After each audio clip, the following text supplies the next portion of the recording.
ಮತ್ತೆ ರೆಗ್ಯುಲರ್ ನಮಸ್ಕಾರ. ನೀವು ನೋಡ್ತಾ ಇದ್ದೀರಾ ಮಾಣಿಕ್ಯ ಮಿತ್ರ ಬ್ಲಾಗ್ಸ್.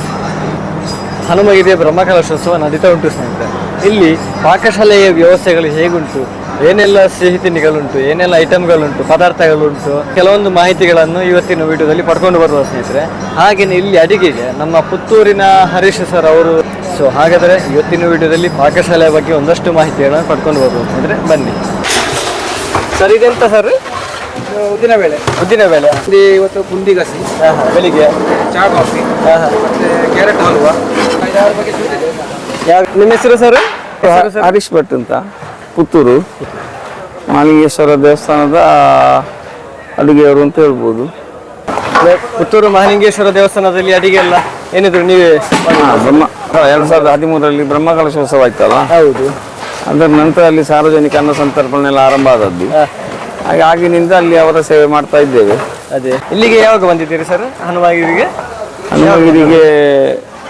7 ತಾರೀಕಿನಿಂದ ಇಲ್ಲಿ ನಾವು ಪೂರ್ವ ತಯಾರಿಯಾಗಿ ಬಂದಿದ್ದೇವೆ. ಇವತ್ತಿನಿಂದ ಬ್ರಹ್ಮಕಲಶ ಆರಂಭ ಅಂತ ಲೆಕ್ಕ. 9, 10, 11, 12. ಹೌದು, ನಾವು 7 ತಾರೀಕಿಂದಲೇ ಬಂದು ನಮ್ಮ ಪೂರ್ವ ತಯಾರಿಗೋಸ್ಕರ ಇಲ್ಲಿ ಬಂದಿದ್ದೇವೆ.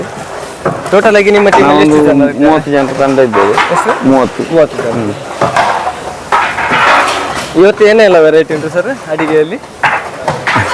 ವೆರೈಟಿ ಅಂದರೆ ದಿನಕ್ಕೆ ಬೆಳಿಗ್ಗೆ ಕಾಫಿ ತಿಂಡಿಗೊಂದು ಸಿಹಿ ತಿಂಡಿ, ಮಧ್ಯಾಹ್ನಕ್ಕೊಂದು ಸಿಹಿ ತಿಂಡಿ, ಸಂಜೆ ಹೊತ್ತು ಫಲಹಾರಕ್ಕೊಂದು ಸಿಹಿ ತಿಂಡಿ, ರಾತ್ರಿ ಊಟಕ್ಕೊಂದು ಸಿಹಿ ತಿಂಡಿ ಅಂತೇಳಿ ಬೇರೆ ಬೇರೆ ಬಗೆಯ ಸಿಹಿ ತಿಂಡಿಗಳಾಗ್ತಾ ಉಂಟು. ಆಮೇಲೆ ಬೆಳಗಿನ ಹೊತ್ತಲ್ಲಿ ದೋಸೆ, ಇಡ್ಲಿ, ಪುಂಡಿ ಈ ಥರದೊಂದು ಗಟ್ಟಿ ತಿಂಡಿಗಳು. 10 ಗಂಟೆಗೆ ಇನ್ನೊಂದು ಬಗೆಯ ತಿಂಡಿಗಳು.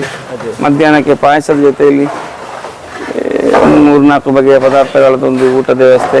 ಸಂಜೆ ಹೊತ್ತಲ್ಲೂ ತಿಂಡಿ ವ್ಯವಸ್ಥೆ, ರಾತ್ರಿ ಹೊತ್ತಲ್ಲೂ ಭೋಜನ ವ್ಯವಸ್ಥೆ ಚಂದ್ರದಲ್ಲಿ ಆಗಬೇಕು ಅಂತ ಎಲ್ಲರ ಅಭಿಪ್ರಾಯ. ಅದೇ ರೀತಿ ನಾವು ಮಾಡ್ತಾ ಇದ್ದೇವೆ. ಇವತ್ತೊಂದು ಎಷ್ಟು ಸಾವಿರ ಜನರ ಏರ್ಪಾಡು ಸರ್? ಇವತ್ತೊಂದು 5,000 ಜನರ ಅಂದಾಜಲ್ಲಿದ್ದಾರೆ. ಆ ರೀತಿಯಲ್ಲಿ ನಾವು ಹೊರಟಿದ್ದೇವೆ ಈಗ ಮಾಡಲಿಕ್ಕೆ. ಅಂದರೆ 11-12ನೇ ತಾರೀಕಿಗೆಲ್ಲ ಎಷ್ಟು ಜನರ ಒಂದು ಏರ್ಪಾಡು ಉಂಟು ಅಡಿಗೆ? ಬ್ರಹ್ಮಕಲಶೋತ್ಸವದಲ್ಲಿ ನಮಗೆ ಜನರ ನಿರೀಕ್ಷೆ ಬಹಳ ಕಷ್ಟ ಸರ್. ಅದು ನಾವೊಂದು ಪೂರ್ವ ತಯಾರಿಯಾಗಿ ಒಂದು 20,000-30 ಸಾವಿರ ಜನರ ಅಂದಾಜಿದ್ದು ಮಾಡಬೇಕು. ಪೂರ್ವ ತಯಾರಿಯಾಗಿ ಮಾಡಬೇಕಾಗ್ತದೆ. 11 ತಾರೀಕು, 12 ತಾರೀಕು ಇದು ನಿರಂತರ ಅನ್ನದಾನ ಆದ ಕಾರಣ ಮುಗ್ದಾಗೆ ಮಾಡಿಕೊಂಡು ಹೋಗುದು.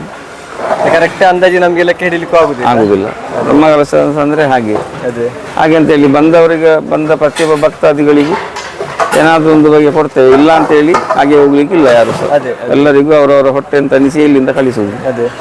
ಬೆಳಿಗ್ಗೆ ಎಷ್ಟು ಗಂಟೆಗೆ ಕೆಲಸ? ನಾವು ನಮ್ಮ ಕೆಲಸ ಆರಂಭ 4 ಗಂಟೆಗಿದ್ದು ಆರಂಭ ಮಾಡ್ತೇವೆ. ಇನ್ನು ರಾತ್ರಿ 12 ಗಂಟೆ 1 ಗಂಟೆ ಆಗ್ತದೆ. ಒಂದು 2 ಗಂಟೆ ಹೊತ್ತು ವಿಶ್ರಾಂತಿ.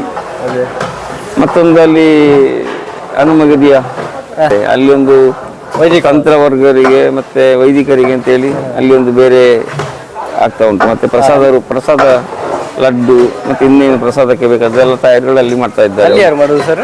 ನಮ್ಮದು ಒಂದು ತಂಡ ಅಲ್ಲಿ ಇದ್ದಾರೆ. ಹಾಗೆ 2 ಕಡೆಯಲ್ಲಿ ಪಾಕಶಾಲೆ ಉಂಟು ಈಗ. ಹೌದು, ಎಲ್ಲ ಮಸಾಲೆಗೆ ತಯಾರಿ ಮಾಡುದು. ಅದೇ ಮಸಾಲೆಗೆ ನಮಗೆ ಈಗ ಒಮ್ಮೆ ಮಾಡಿದ ಪಕ್ಕ ಮುಗಿದ್ರೆ ಕೂಡಲೇ ಮಾಡ್ಲಿಕ್ಕೆ ಬೇಕಲ್ಲ, ಹಾಗೆ ಮಸಾಲೆಗಳನ್ನು ತಯಾರು ಮಾಡಿ ಇಡುವಂಥದ್ದು. ಅದೇ ಈಗ ಗ್ಯಾಸಿನ ಸಮಸ್ಯೆ ಉಂಟು ಸರ್. ಈಗ ಇಲ್ಲಿ ಗ್ಯಾಸ್ ಏನಾದ್ರು ಉಂಟು ಅಥವಾ ಫುಲ್ ಒಲೆನಾ ಕಟ್ಟಿಗೆ? ನಮಗೆ ಅಂದ್ರೆ ಈ ದೊಡ್ಡ ಸಮಾರಂಭಗಳಿಗೆಲ್ಲ ಸೌದೆಯಲ್ಲೇ ತಯಾರು ಮಾಡುದು. ಅದರಿಂದ ಗ್ಯಾಸಿನ ಎಫೆಕ್ಟ್ ದೊಡ್ಡದೇನು ನಮಗೆ ಗೊತ್ತಾಗ್ತಾ ಇಲ್ಲ. ಮತ್ತೆ ಸಿಹಿ ತಿಂಡಿ ಇದಕ್ಕೆಲ್ಲ ಗ್ಯಾಸ್ಗಳು ಬೇಕಾಗುದು. ಅದರ ವ್ಯವಸ್ಥೆಯನ್ನು ಮಾಡಿದ್ದಾರೆ. ಇವತ್ತು ಲಾಡ್ ಏನಾದ್ರು ಉಂಟಾ? ಸಿಹಿ ತಿಂಡಿಯ ಇವತ್ತು ತೆಂಗಿನಕಾಯಿ ಬರ್ಫಿ. ದಿನಕ್ಕೊಂದು ಬೇರೆ ಬೇರೆ ಮಾಡುದು. ಬೇರೆ ಹೌದು. ನಿನ್ನೆ ಉಗ್ರಾಣ ಮುಹೂರ್ತ ಮತ್ತೆ ಕೊಪ್ಪರಿಗೆ ಮುಹೂರ್ತ ಅಂತ ಹೇಳಿ ನಿನ್ನೆ ಬೆಳಗಿನ ಜಾವ ಮಾಡಿ ನಾವಿಲ್ಲಿ ಆರಂಭ ಮಾಡಿದ್ವಿ ಕೆಲಸ. ಹೌದು, ನಾವು ಪಾತ್ರಕ್ಕೆ ಹಚ್ಚಿದಾಗೆ ಕಾಣ್ತಾ ಉಂಟು ಸರ್. ಅದೆಂತ ಸರ್ ಹಚ್ಚಿರುವುದು? ಅದಕ್ಕೆ ಮಣ್ಣು ಮತ್ತೆ ಬೂದಿಯನ್ನು ಮಿಕ್ಸ್ ಮಾಡಿ ಹಚ್ಚುದು. ಯಾಕಂದ್ರೆ ಅದು ಒಂದು ತೊಳಿಲಿಕ್ಕೂ ಸುಲಭ ಆಗ್ತದೆ. ಮತ್ತೆ ಒಂದು ಪಾತ್ರವನ್ನು ಹಾಗೆ ಇಡುದು ಸರಿಯಲ್ಲ ಅಂತ ಹೇಳಿ ನಾವು ಬೈಕಲ್ಲಿ ಹೋಗೋತ್ತಿಗೆ ಹೆಲ್ಮೆಟ್ ಹಾಕಿದ್ದೇವೆ. ಹೌದು, ಸೇಫ್ಟಿಗೆ. ಹಾಗೆ ಆ ಕ್ರಮದಲ್ಲಿ ಮಾಡಿದ್ದು. ಟೋಟಲ್ ಎಷ್ಟು ಒಲೆಗಳು ಉಂಟು ಇಲ್ಲಿ? 18 ಒಲೆಗಳು ಮಾಡಿದ್ದೀವಿ. ನೀವು ಎಷ್ಟು ವರ್ಷದಿಂದ ಅಡಿಗೆ ಫೀಲ್ಡಲ್ಲಿ ಇದ್ದೀರಿ ಸರ್? ನಮ್ಮ ತಂದೆಯವರೇ ಪುತ್ತೂರಿನಲ್ಲಿ ಅಡುಗೆಯ ವೃತ್ತಿಯಲ್ಲಿದ್ದವರು. ಹಾಗೆ ಅವರ ಆಶೀರ್ವಾದದಿಂದ ಸಾಧಾರಣ ಒಂದು 32 ವರ್ಷಗಳಿಂದ ಈಗ ಈ ಅಡುಗೆ ವೃತ್ತಿಯಲ್ಲಿದ್ದೇನೆ. ಅಂದರೆ ಬ್ರಹ್ಮಕಲಶಕ್ಕೆ ಬೇರೆ ಬೇರೆ ಕಡೆಗೆಲ್ಲ ಹೋಗ್ತಾ ಇರ್ತೀರಾ? ತುಂಬ ಕಡೆ ಹೋಗಿದ್ದೇವೆ, ಎಲ್ಲ ಕರೆದಿದ್ದಾರೆ, ತುಂಬ ಕಡೆ ಹೋಗಿದ್ದೇವೆ. ಈಗ ಅಲ್ಲಿ ಲಾಡು ಮಾಡ್ತಾ ಇದ್ದಾರೆ ಸರ್, ಲಾಡು ಕಟ್ತಾ ಇದ್ದಾರೆ. ಹೌದು.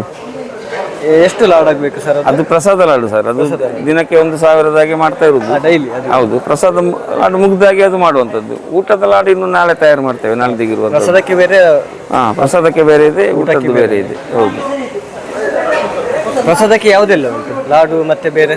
ಮತ್ತೆ ಅವಲಕ್ಕಿ ಪಂಚಕಜ್ಜಾಯ. ಅವಲಕ್ಕಿ ಹೌದು. ಮತ್ತೊಂದು ಪಂಚಕಜ್ಜಾಯ ಇದೆ. ಇದರಲ್ಲಿ ಸಿಹಿ ತಿಂಡಿ ಮಾಡುವವರು ಇದ್ದಾರಲ್ಲ, ಅವರ ಹತ್ರ ಅದನ್ನು ಮಾಡಿಸುದು ಪ್ರಸಾದ ಲಾಡು ಸಹ. ಈ ಮೂಲಕ ಈ ಚಾನಲ್ ಯಾರೆಲ್ಲ ನೋಡ್ತಾ ಇದ್ದಾರಾ ಅವ್ರಿಗೆ ಎಲ್ರಿಗೂ ಹನುಮಗಿರಿಯ ಈ ಬ್ರಹ್ಮಕಲಶೋತ್ಸವಕ್ಕೆ ಸ್ವಾಗತ. ಎಲ್ರಿಗೂ ಆ ಮಾಲಿಂಗೇಶ್ವರ ದೇವರು ಒಳ್ಳೆಯದು, ಆರೋಗ್ಯ ಕೊಟ್ಟು, ಉತ್ತಮವಾದ ಆರೋಗ್ಯ ಕೊಟ್ಟು ಕಾಪಾಡಲಿ ಅಂತ ಪ್ರಾರ್ಥನೆ. ಸೊ ಇದು ಈಗ ಮಸಾಲೆ ಮಾಡ್ತಾ ಇದ್ದೀರಲ್ಲ ಸರ್? ಹೌದು ಸರ್. ಅದು ಎಷ್ಟು ದಿನ ಉಳಿತದೆ? ಮಸಾಲೆ ಅಂದ್ರೆ 15 ದಿವಸಕ್ಕೆ ನಾಳಾಗುದಿಲ್ಲ. ನಿತ್ಯ ಉಪಯೋಗಿಸಬೇಕು, ಹಾಗೆ ನಾಳಾಗುದಿಲ್ಲ. ಹೌದು.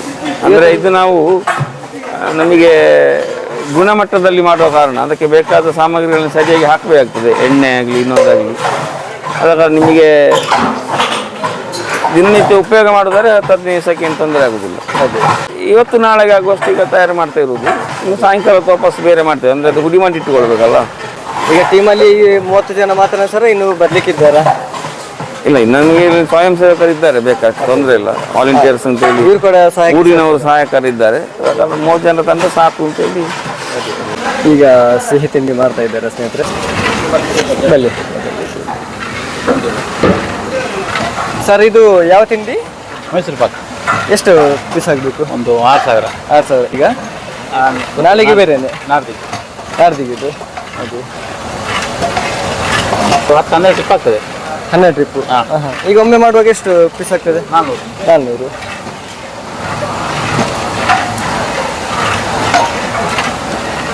ನೀವು ಫುಲ್ಲು ಸ್ವೀಟೇ ಮಾಡೋದಾ ಸರ್? ಸ್ವೀಟ್, ಅಡಿಗೆ ಎಲ್ಲ ಮಾಡ್ತೀರಿ ಈಗ? ಎಲ್ಲ. ಇವತ್ತಿಗೆ ಬೇರೆ ಯಾವ ಸ್ವೀಟ್ ಉಂಟು? ಇವತ್ತು ಕೊಬ್ಬರಿ ಬರ್ಫಿ, ಮೈಸೂರು ಪಾಕ್, ಅದೆಷ್ಟು? ಮೈದಟ್ಟು ಬರ್ಫಿ. 10,000 ಮೈದಟ್ಟು ಬರ್ಫಿ. 10,000 ನಾಡ್ದಿಗೆ. ಅದು ಇವತ್ತೇ ಮಾಡೋದಾ? ಮಧ್ಯಾಹ್ನ ಮೇಲೆ. ಇದೆಂತ ಸರ್? ಇದು ಕೊಬ್ಬರಿ ಬರ್ಫಿ. ಕೊಬ್ಬರಿ ಇವತ್ತಿಗೆ 5,000. ಅದು ಕಲರ್ ಆ ಥರ ಬೆಲ್ಲ ಹಾಕಿ. ಬೆಲ್ಲದಲ್ಲಿ ಕಲರ್ ಆಗಿ ಬರ್ತದೆ, ಸಾವಯವ ಬೆಲ್ಲ. ಹಾಗೆ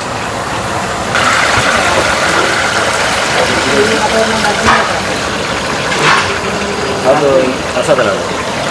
ಇದು ಪ್ರಸಾದ ಅಲ್ಲ ಸರ್? ದೇವರದ್ದು ಪ್ರಸಾದ ಲಾಡು. ಎಷ್ಟು ಆಗ್ಲಿಕ್ಕೆ ಉಂಟು ಅದು? ಅದು 5,000 ಹೇಳಿದ್ದಾರೆ. 5,000. 5,000 ಮತ್ತೆ ಖಾಲಿ ಆದಾಗೆ ಮಾಡಿಕೊಡು. ದೇವರ ಪ್ರಸಾದ. ಅದು ದೇವರ ಪ್ರಸಾದ ಅಂದರೆ ಅದು ಸೈಜ್ ದೊಡ್ಡದಿರ್ತದ? ಸ್ವಲ್ಪ ದೊಡ್ಡ ಸೈಜ್ ಪ್ರಸಾದ ಕೊಡಲಿ, ಪ್ಯಾಕೆಟ್ ಮಾಡಿ ಕೊಡಲಿ.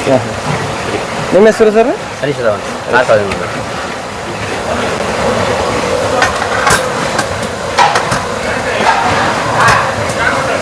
ಒಂದು ಟ್ರಿಪ್ಪಲ್ಲಿ ಎಷ್ಟು ಆಗ್ತದೆ? ಯಾವ್ದು ಹೇಳಿ? ಲಾಡು ಒಂದು ಟ್ರಿಪ್ಪಿಗೆ 1,000. 1,000. ನಿನ್ನೆ 1,000 ಮಾಡಿದ್ದೇನೆ, ಇವತ್ತು 1,000, ಇನ್ನು 3 ಟ್ರಿಪ್ ಆಗಲಿಕ್ಕೆ ಒಟ್ಟಿಗೆ 5,000 ಹೇಳಿದೆ.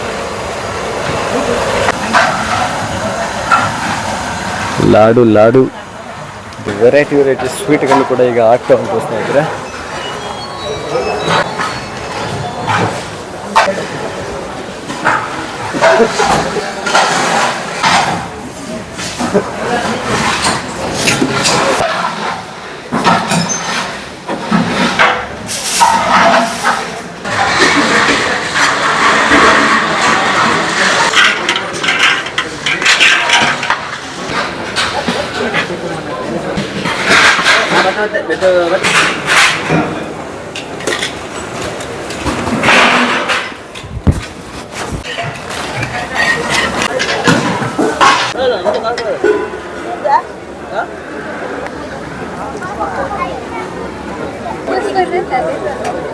ಪುಂಡಿಸ್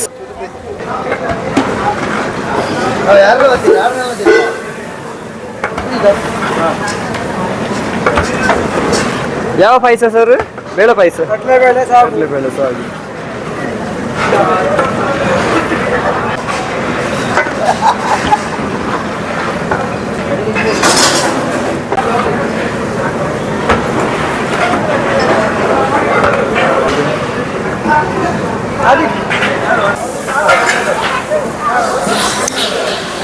ಇವತ್ತಿನ ಸಂಜೆಯ ಸ್ಪೆಷಲ್ ದೋಸೆ. ಇದಕ್ಕೆ ಸಜ್ಜಿಗೆ ರೊಟ್ಟಿ. ಸಜ್ಜಿಗೆ ರೊಟ್ಟಿ, ಕೋಳಿ ಪಂಚ ಮತ್ತು ಸಜ್ಜಿಗೆ ರೊಟ್ಟಿ, ಸಂಜೆ ಕಾಫಿ ಮತ್ತೆ ಹಲ್ವಾ ಉಂಟು. ಈಗ ಪಾಕಶಾಲೆಯಲ್ಲಿ ಇದ್ದಾರೆ ಅಂತ ಹೇಳಿ. ಇದೆಂತ ಸರ್? ಅದೇ ಇದು ಹಲ್ವಾ? ಇದು ಮೈದಾ ಹಿಟ್ಟಿನ ಹಲ್ವಾ, ಮೈದಾ ಹಿಟ್ಟಿನ ಕಡಿ ಕಡಿ. ಕಡಿ, ಮೈದಾ ಕಡಿ. ಇದೊಂದು 2,500 ರೂಪೀಸ್. ಎಸ್. ನಾಳೆ ತಿಂಡಿಗೆ ಅನ್ಸುತ್ತೆ ಮೋಸ್ಟ್ಲಿ. ಹಾಂ, ಬೆಳಿಗ್ಗೆ ತಿಂಡಿಗೆ. ಅಶ್ವಿನ್. ಓಕೆ. ನಾನು ಕಾರ್ಕಳ.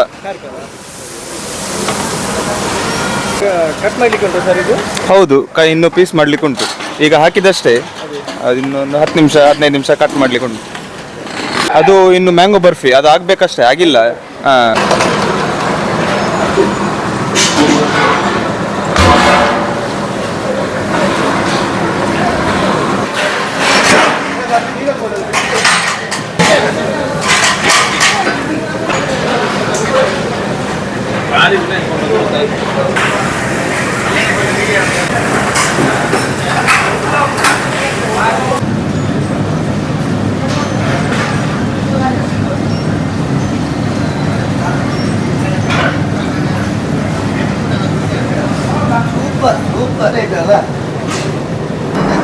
ಹಾಗೆಯೇ ಇವತ್ತಿನ ವಿಡಿಯೋದಲ್ಲಿ ಪಾಕಶಾಲೆ ಬಗ್ಗೆ ಒಂದಷ್ಟು ಮಾಹಿತಿಗಳನ್ನು ಪಡ್ಕೊಂಡಿದ್ದೇವೆ.